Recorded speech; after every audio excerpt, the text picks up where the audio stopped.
அக்கா ஒரு பக்கம் அழுது அங்கால அத்தான் ஒரு பக்கம் அழுது விட்டு உங்களுக்கு பிளட் எடுக்கணும் யூரின் செக் பண்ணணும் தண்ணி குடிக்கிறியா தண்ணி குடிக்க 4-5 நாளா அக்காக்கு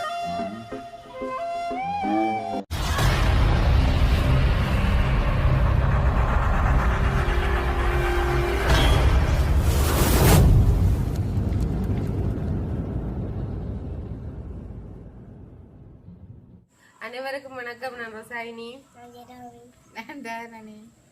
ஓகே, நாங்கள் இப்போ எங்கே நிற்கிறோம்னு சொல்லி சொன்னால் எங்களோட வீட்டை நாங்கள் நிற்கிறோம். இந்த வீடியோவில் நாங்கள் என்ன பார்க்க போகிறோம்னு சொல்லி சொன்னால் உண்மையாகவே ஒரு 4-5 நாளாக அக்காவுக்கு வந்து உடம்புனியில் சரியில்லைன்னு அக்கா. இப்போ உடம்புனியில் சரியில்லை. அப்போ அக்காவுக்கு என்ன பிரச்சனைன்றதை நாங்கள் அக்காட்ட கேட்க போகிறோமே என்ன அப்போ உங்களுக்கு என்ன பிரச்சனை?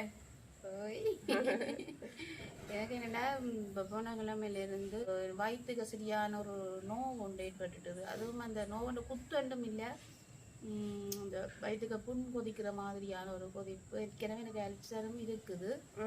அப்போ அதால் அதுக்கும் கொஞ்சம் நான் மருந்து எடுத்துட்டு நார்மலாக விட்டுட்டேன். சோம்பரம் இடையில மருந்தும் பாய்க்காமல் விட்டுட்டேன். நல்ல மாதிரி தான் இருந்தேன். திடீர்னு பார்த்தா எனக்கு இந்த நேரியோட வயிற்றுக்கு நல்லா கொழுவி ஒரு நோவு வேதனையோடு ஏற்பட்டுட்டு பயங்கரமாக தான் நானும் பேரடோவில் போட்டு ஒரு நாள் இருந்தேன். சரி வரையில் திருப்பி அடுத்து நான் இல்லாதன்னு சொல்லி ஹாஸ்பிட்டல் போயிருந்தேன். அப்போ அங்கே சொல்லியிருந்தேன் நம்ம என்னென்னு சொன்னால், உங்களுக்கு 3 நாளைய குளிசதாரம், நீங்கள் அந்த குளிசையோடு நல்லா தண்ணி குடிங்க. தண்ணி குடிக்காததால் தான் உங்களுக்கு இன்ஃபெக்ஷன் ஆகிட்டு அப்படி இன்ஃபெக்ஷன் ஆகிட்டுது. அப்போ நீங்கள் நல்லா தண்ணி குடிங்க. தண்ணி குடிச்சிட்டு நீங்கள் 3 நாள் கழித்து ஹாஸ்பிட்டலுக்கு வாங்கன்னு சொல்லியிருக்கேன்.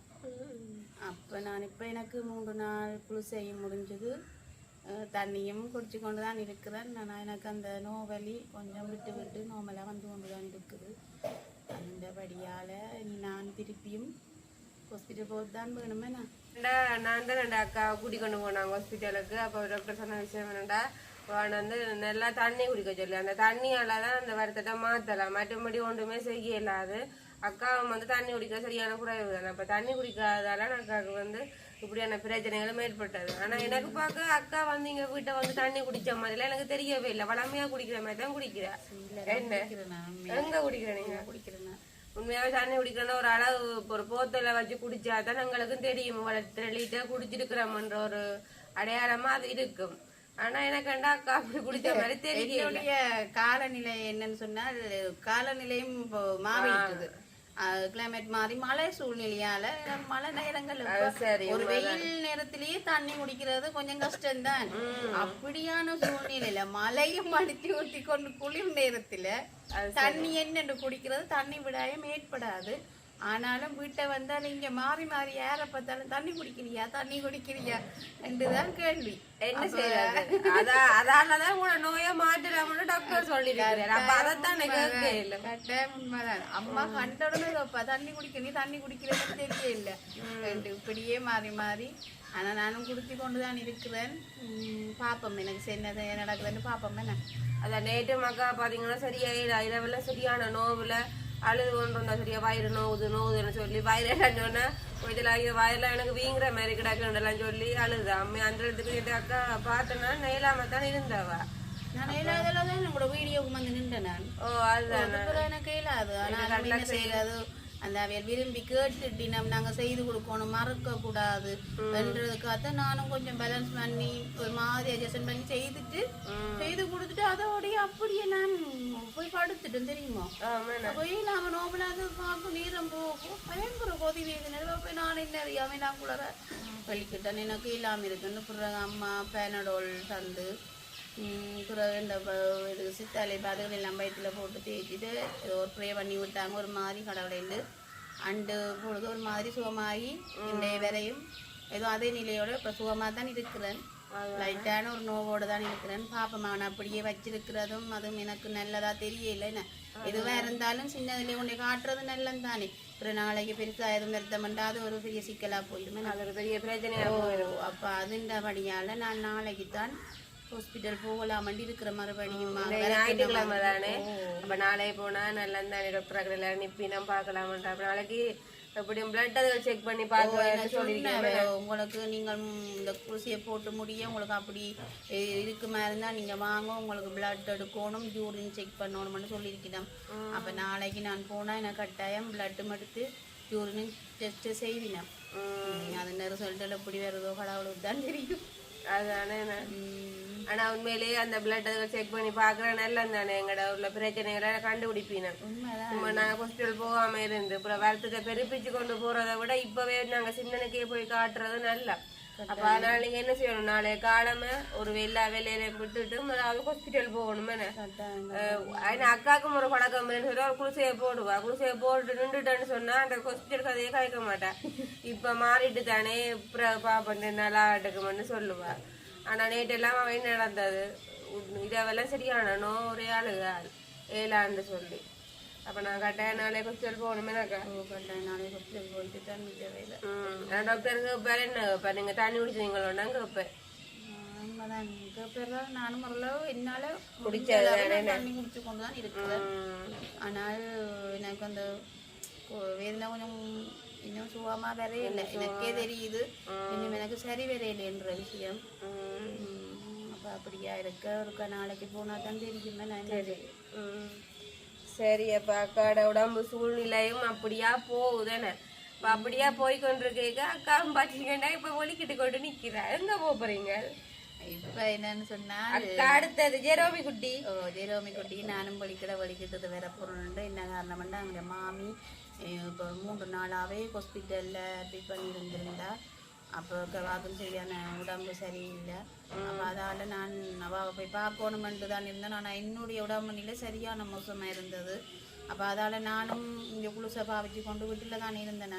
அப்போ எனக்கு போய் அவள் பார்க்க இல்லாத ஒரு நிலைமை. அப்போ அதனால இப்போ அவாவுக்கு டிக்கெட் வெட்டியாச்சா, நேற்று தான் சொன்னது டிக்கெட் வெட்டி அவள் வீட்டை வந்துட்டான்னு சொல்லி.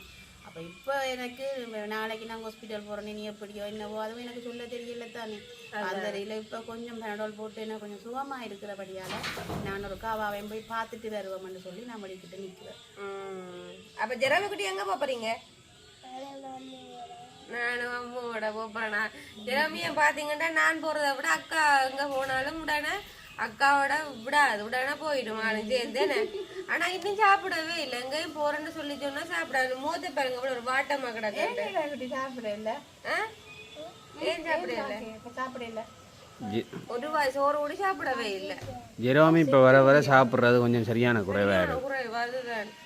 பூச்சி மருந்து தான் கொடுக்கணும் போலாடாக்கு. இப்போ பூச்சி மருந்து கொடுக்கத்தான் பண்ணணும். தண்ணியும் குடிக்கிறது பெருசா குறைவு ஜெரோமி. ஜெரோமியும் தான் ஒரு தண்ணி குடிக்காதால வார பிரச்சனையை பார்த்தீங்களா எவ்வளோ ஒரு பாரதூரமான பிரச்சனைகள் வருதுன்னு சொல்லி. ஆனால் என்னப்பா இந்த வருத்தத்தோட கொஞ்சம் மெலிஞ்ச மாதிரி இருக்கு.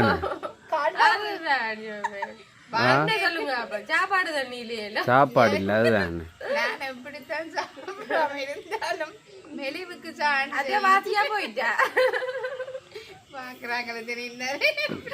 என்ன அப்புறம் இவா இப்படி மெலிஞ்சோன்னா அங்கே ராயனை மிதச்சு சாப்பிடாம இல்லை இருந்து மெலிய போறேன். உண்மையிலே அதற்கு கவலை இருக்குன்னு தான், அதை ஏற்றுக்கொள்ளக்கூடிய விஷயம். இந்த கவலை நேற்று அக்கா ஒரு பக்கம் அழுது, அக்கா அழுதா, அத்தான் ஒரு பக்கம் அழுது கொண்டிருக்கிறேன். அக்கா அழுகுறான், அத்தான் அழுகுறேன். சீயா அவளதுக்கு பாசம் அப்பா, அவளதுக்கு நான் பட்ட வேதனையே அவரால் தாங்க இல்லாம போயிட்டு. தாங்க இல்லாது அதெல்லாம் அப்படி. உங்களுக்கு என்ன செய்திருக்கணும் தெரியுமா? தடியை எடுத்து நல்லா போட்டிருக்கணும். உங்களுக்கு தண்ணியல் குடிக்க வழி, நீங்கள் தண்ணி குடிக்கால தானே உங்களுக்கு இவ்வளோ நடந்தேன்னு சொல்லி ஏதோ கடையில் நிறைய காசு கொடுத்து வேண்டுற மாதிரி. ஏன்னா குடத்துல தண்ணி வச்சு போட்டு வைக்கணும் பக்கத்துல குடிச்சிட்டு தராலும் போடுமாண்டு. அது என்னப்பா தண்ணியும் விடாக்கணுமே. அக்காட கிளைமேட் மாறிட்டல, இப்ப கொஞ்சம் வெயில் தன்மையும் குறைஞ்சு மழை கிளைமேட்டா கூட குடிக்க கொஞ்சம் தண்ணி குடிக்கணும் தான் நெச்சு போய் குடிக்கிறது. மற்றபடி குடிக்கணும்ன்றதே தோணுது இல்ல. நீங்கள் குடிக்கிற நீங்களோ தண்ணி முதல் ரோசாயினி? கொஞ்ச நாள் அப்படி குடிச்சவா இப்ப சரியா வந்துட்டேன். அக்கா போத்தில வச்சு குடிச்சதானே குடிச்ச மாதிரி இருக்குமா, தானே அதை மெயின்டைன் பண்ண இல்ல. எனக்கு வந்து சொல்றாங்க அந்த நேரம் அவைக்கு வந்தாதான் ஜெயிக்கிறது, அப்புறம் அப்படியே கை விடுறது. என்ன செய்யறது? ஒரு ஒன்று ஜெயராமி கூட சொல்லுது கொஞ்சம் கொஞ்சம் தண்ணி தான் குடிக்கிறதுன்னு நம்ம ஒரு 1.5 லிட்டர் தண்ணி என்னாலும் குடிச்சாலும் காணும். உண்மையில போத்தில எடுத்து வச்சு குடிச்சாலும் கூட எங்களுக்கு ஒரு திருப்தியா தண்ணி குடிச்சிருக்கிறோம் இவ்வளவு குடிச்சிருக்கோம்ன்ற ஒரு திருப்தி சும்மா போய் குடிச்சிட்டு வரதுல அது அளவும் தெரியாது அது குடிக்கிறது இந்த தண்ணி குடிக்காதெல்லாம் முதல்ல முறுக்கா ஹாஸ்பிட்டலுக்கு போய் டாக்டர் சொன்னவர் என்ன எனக்கு அதுக்கு பிறகு கொஞ்ச நாள் அதுக்கு பிறகு கொஞ்ச நாள் ரொசானி நல்லா தண்ணி குடித்தது இப்போ அது ஒன்றும் இல்லைன்னொன்னா அப்படியே தண்ணி குடிக்கிறதையும் விட்டாச்சு. நாங்களாம் எல்லாத்தையும் மசட்டியாக விடுறது உண்மையிலே கவனம் எடுக்க வேண்டிய தண்ணி குடிக்கிறத ஒரு விழிப்புணர்வா எல்லாருமே அதை நினைக்கணும். தண்ணி கட்டாயம் குடிக்கணும். நாங்களும் இந்த சாப்பிடக்க தான் இந்த தண்ணி எடுக்கிறோம் இடையில தண்ணி குடிக்கிற சரியான ஜெரோமி என்னடா போப்பா ஜெரோமி போறா ஜெரோமிக்கு கோம்பகம் இருக்கு செய்யல ஜெரோமி அங்க மச்சார் அகல்றைக்கு நானே அப்ப விளையாடலாம் தானே வந்து செய்யணும் வராத வேலைக்கு ஜெரோமிக்கு எங்கேயும் போறேன்டா புழுவும் சாப்பிடவும் செய்யாதா எங்கேயும் போய் சாப்பிடவும் செய்யாது போய் கொண்டிருக்க இடையில தான் சொல்லும் மால் பசிக்குது. ஆனா பாரு அக்கா அங்க போயிட்டே இல்ல போயிட்டு சொல்லுவாங்க பசிக்குதுன்னு சொல்லுமா முழுவதும் அதை வச்சிருவோமே முழுவாத்தி விட்டது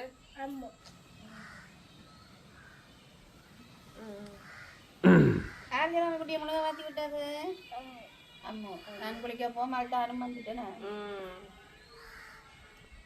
ஆனால் உண்மையில் தண்ணின்றது ஒரு அத்தியாவசியமான அதோட இப்போ நாங்கள் படிக்கக்குள்ளே விளங்கும் தானே ஒரு மனுஷன் உயிர் வாழ்கிறதுக்கு அத்தியாவசியமான தேவையான வழி நீர் உணவுன்னு சொல்லி அதே மாதிரி நீர் உண்மையில் அதுதான் ஞாபகம் இருக்கு எனக்கு கொஞ்சம். அப்போ அந்த வகையில் தண்ணி கொஞ்சம் கட்டாயம் நாங்கள் குடிக்கிற கொஞ்சம் எல்லாருமே கொஞ்சம் கவனத்தில் எடுக்க வேண்டிய விஷயம் என்ன நீர்ச்சத்து கட்டாயம் இல்லாட்டி உடம்புல பல பல பிரச்சனைகள் பல பல பார்ட்ஸுகளை இழக்க வேண்டி வந்துடும்.